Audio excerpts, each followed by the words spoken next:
Live from Atlanta, Georgia, it's the Zach Ballinger Show, where we help you find your direction through passion and purpose. My name is Zach Ballinger. I'm your host. Thank you guys so much for joining us today. A little bit of surprise for the Facebook group. I decided to take this one live. So if you catch this and you're in between maybe school or sessions, or this is your summer, or maybe you're off work and you got any questions for our career coach, please make sure to answer those into the comment box and we'll make sure to get to them. We are streaming live via YouTube. So if you have any questions on the YouTube channel, make sure you pop in. Shelley, thank you so much for joining the show today. Thank you for having me, Zach. Well, we appreciate this. It's always good to have an expert career coach on and to answer questions. So I'll just have the first question that came from George Mason University. A student there asked, did you ever change your career when you got into college? I don't really know what I want to do, and I don't know how to go about finding that. I'll be a freshman entering in college this semester.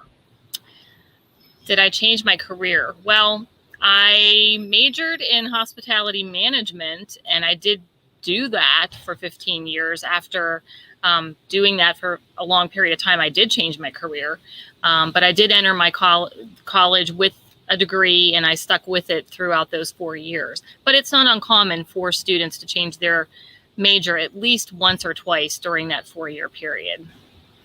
So, Shelley, I'm a student. I don't know really what I want to do with my career. What are some of the things you would give advice to for freshmen or sophomore that are entering in college this semester? I would definitely say do some volunteer work, look at getting some internship experience, even just basic part-time work experience. You may get a part-time job working in a restaurant and identify, gosh, I really think I'd like to work as a restaurant manager someday.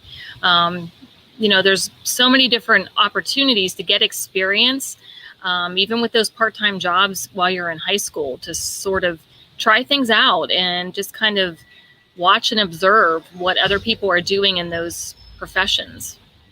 Yeah, and the biggest thing I tell students is get involved in their career center early, because guess where people come when they want to hire students? They go to the career center to post their jobs. And so if you establish relationships with faculty and colleagues in those career centers and you're able to network them, just imagine if somebody over that career center said, hey, you should take a look at Zach for your financial analyst role that's coming up. He's been coming to our career center. He's very motivated, hungry, been working on his resume. Give him a chance. How much does that endorsement play into factor when you're trying to compete with maybe 100 other students? You've got that endorsement right there from your career center. That's huge.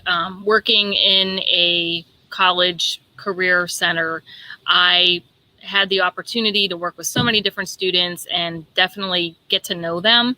And then when an employer comes to us and says, hey, I'm looking for someone for a business management internship, or I have this full-time position I'll be posting, those students that have interacted with us in the Career Development Center, they're the first people that pop into our minds. So definitely being involved and engaged with your Career Development Center is huge. And I think it's, I've had a lot of students sometimes challenge that. They're like, it's kind of a good old boys network, or you have to know somebody. And a lot of times that's true. And it's because, I don't want to make a recommendation to my boss or director and say, hey, you need to hire this candidate if I don't really know their skills or abilities, if they're even willing to show up for work.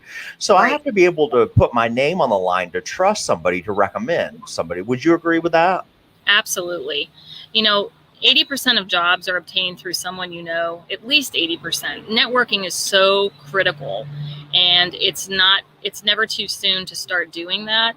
I have a 16-year-old personally, and she's already doing a lot of things on her own through her high school career, making connections. She's doing volunteer work this summer. She got a part-time job this summer. Those people are going to be her references. They're going to help her make connections with other people. It's all important. And people hire someone they know or someone that's been referred to them.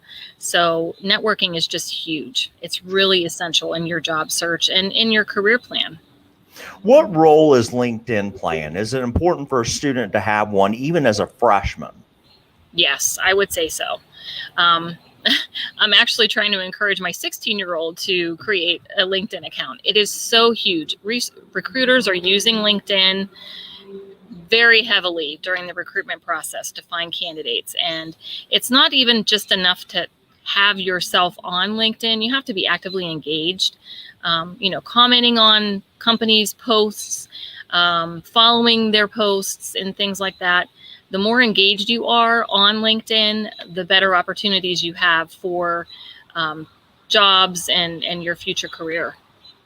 And I think the students, and I'm talking about millennials too, sometimes we get wrapped up in the Facebook or the Instagram, and we waste all these hours when you could really be on LinkedIn reading articles. You could learn. I know it sounds kind of boring, but it's been my favorite platform because it eliminates a lot of the drama, and you actually start learning and engaging with professionals. And if you're, like you said, people use LinkedIn at the wrong time. They're using it right when they're trying to find a job. But if you've been using it for 10 years straight, you've got a lot of connections on there. So if something happens down the road where you're out of a job, guess what? You've been active in engagement in your network. That's exactly right. Absolutely true. Now, you own your own career coaching business. What are some of the things that when you work with a client, let's say somebody's out there listening, they're like, Shelley, I think I need a career coach. I'm at this point where I'm either going to make a transition or I hate my job or whatever it might be. What kind of things do you do for a client, and what does that look like working with you? So the first thing is really getting to know the client, and the client has to really get to know themselves. They have to identify what their values are. They have to know what their interests are, their skills, their abilities. And, that's the first place to start. And then we can kind of go from there and start talking about different opportunities, different careers, different industries. So you really have to have a good, solid foundation of who you are and what you want for your life. If you're able to marry those skills, abilities, values together, you're going to have a really fulfilling career. And unfortunately, I don't think we do a good enough job in the education system in this country to really help students along and give them that foundation in order to make good decisions for their career. 100% agree with you. And, I also tell people when they start to work with a career coach, it's almost like when you're hiring a personal trainer. You have to be ready, and you have to be sick and tired of being sick and tired, and you have to be put the effort in. A personal trainer can't get you a 6-pack of abs. Right. Trust me, I've tried that and it doesn't work. I'm still trying to work through that. So you have to listen to their advice, and you have to work, just as hard as a career coach. Is that right? Yes, absolutely. When you work with a career coach, you're given assignments, you're given reflection assignments. There's assessments you need to do. So you really need to be willing to put in the work. Going to a career coach because someone's forced you to go to a career coach often isn't successful, because you have to have that internal motivation to want to get something out of it.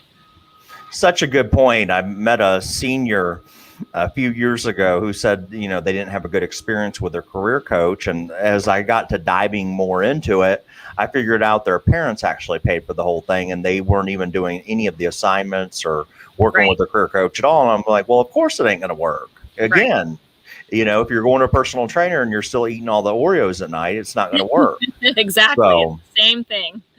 Gotcha. Now, resume tips. There's a lot of questions out there about resumes. What are some of the good do's and don'ts to resume writing? Oh, gosh, there's so many. Well, you really need to be customizing your resume for each position that you're applying for. Even if that's just in the skills section, back in the day, you could get away with just having a generic resume and sending it out to many different employers for different types of jobs. But if you're applying for something in one industry versus another industry, or even different job types, you really need to have a customized resume. That's like the number one thing. It really needs to be neat. It needs to be free of errors. It really needs to be reviewed several times by several people to catch any errors. Gosh, there's so many things. I would say, you have to make sure Go ahead. What's a big mistake people make, you think, other than not customizing it and mistakes? I'm hearing that. Is there any other, like, what about length? Length, I always say it should be no more than 2 pages. I've had people from all different experience levels, and I even had a woman one time that had a lot of professional experience, but her resume was like 11 pages long. And I had to really tell her and be very blunt about it. There is no HR person on the planet that is going to sit there and look at an 11-page resume. I was in HR for many years. I've looked at thousands and thousands of resumes, and they just can't. You just can't. That top 1/3 of your resume needs to be the most impactful, because that's where their eyes land. And if they see that you have the qualifications for that position, they'll continue looking a little bit longer. But as you've probably heard, an experienced HR person or hiring manager can look at a resume, and within 6 or 7 seconds, they know if you have the qualifications. And that's why it's so important to have that really relevant experience in that top 1/3 of the resume. And I like what you said, that rule applies to 98% of the people. The only thing that I tell people is maybe if you're a CEO, they're looking to see that might be, a 9-page resume, but you're not a CEO. And then another thing might be a medical resume, right, where they want to know your publications and all that kind of stuff. And that can bleed into, but unless we're talking about that kind of stuff, let's keep it to 2 pages. Right. And if go ahead. I was just going to say, if you're in medicine, science, education, yes, you're going to have a CV, which is typically longer than a standard resume, because you will have your publications on there and things like that. But for the average person, you can get away with a 2-page resume. I even tell students a lot of times do 1, especially if you don't have a lot of experience coming out of college. Do you advise students to have 2 or 1? Or 1. Gotcha. Yeah. Gotcha. Yeah. A student that doesn't have a lot of work experience, definitely a 1-page resume is sufficient. And what are some of the tricks for LinkedIn? So, you mentioned activity, and I think you're 100% right. You can make a LinkedIn and not log in for 5 years. Well, what was the point of doing it? So you have to have activity on there. But what are the other keys to a good LinkedIn profile? Well, you really have to have a headline that stands out and catches the attention of a recruiter that may be looking for candidates.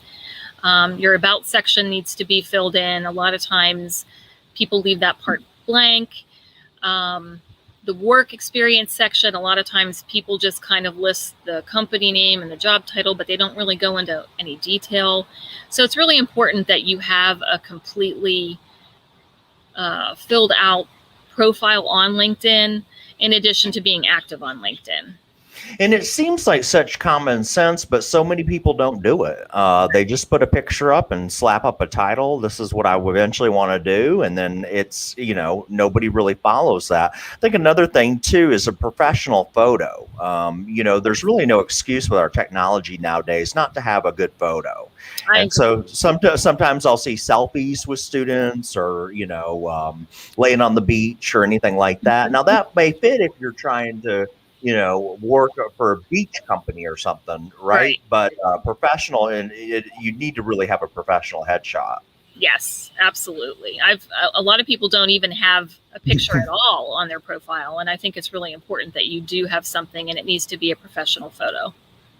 Gotcha. Now, when we talk about job interviewing, this kind of falls under career development. What are some of the things that you see in job interviews that people don't? I think the number one thing I see is people don't prepare enough. What would you say there's a couple of things to kind of look out for? I think it's from lack of preparation. It's from the, when you go into an interview, whether it's a Zoom interview or person, face to face, they're making an assessment of you within that first, 60 seconds. So you really have to present yourself well. You need to look good and be professionally dressed. I mean, you may not need to wear a suit anymore, but you do need to be dressed professionally in some fashion, whether that's business casual or what have you. You need to be able to make eye contact. You have to have a good handshake. That is one thing that when I was working in higher ed, we were constantly trying to teach people how to shake hands. Nobody teaches you how to shake a hand. So we actually spent time doing that with students. And, we would coach them along. No, that's too firm. No, that's too light. So just simple things like that. Anything you do in that interview is leaving an impression with the employer. So it's important to be prepared and, present yourself as professionally as possible.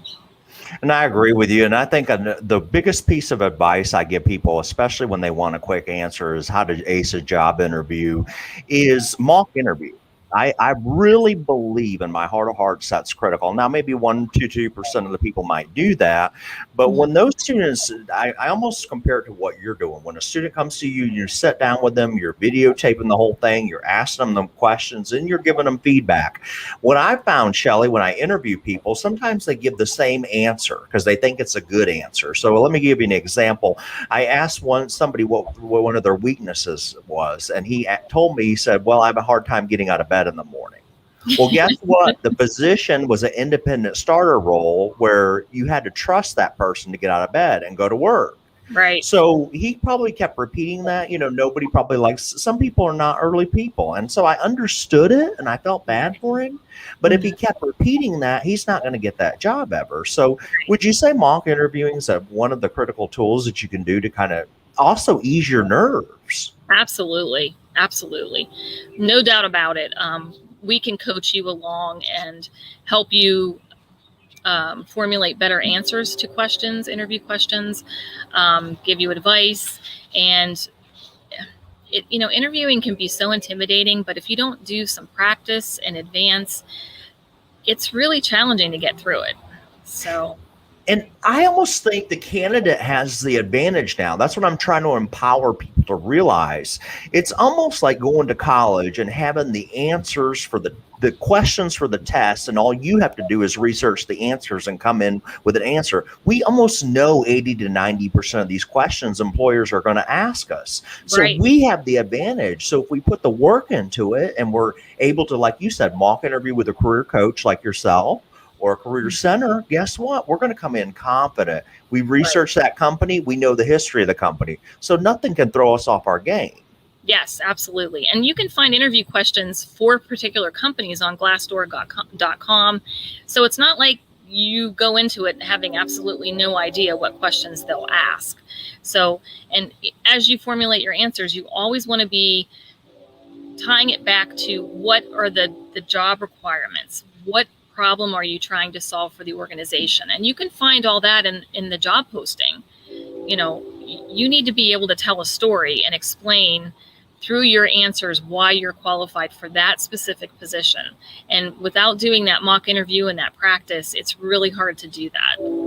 I live in the South, so I almost tell the students down here, I said, the job description's like the Bible to the church. It's one of the most important things out there because it has a lot of your answers in it. So when they ask you your strengths, they ask you your weaknesses, you can kind of look through that and really just see an idea of who they're looking at. And like what you said, what problems that the company needs you to solve, because that's what they're hiring you for. Exactly. Where can people find you, Shelley? Let's say somebody's out there, they're like, I need a career coach. This has been very informal. I need a little extra touch, or I need somebody to help me mock interview or resume. How can they find you? I am on LinkedIn. My name's there on the screen, so you can find me on LinkedIn there. I also have a website, dreamcatchercareercoaching.com. You can find me there and send me a message for an appointment through that as well. And my email is dreamcatchercareercoaching@gmail.com.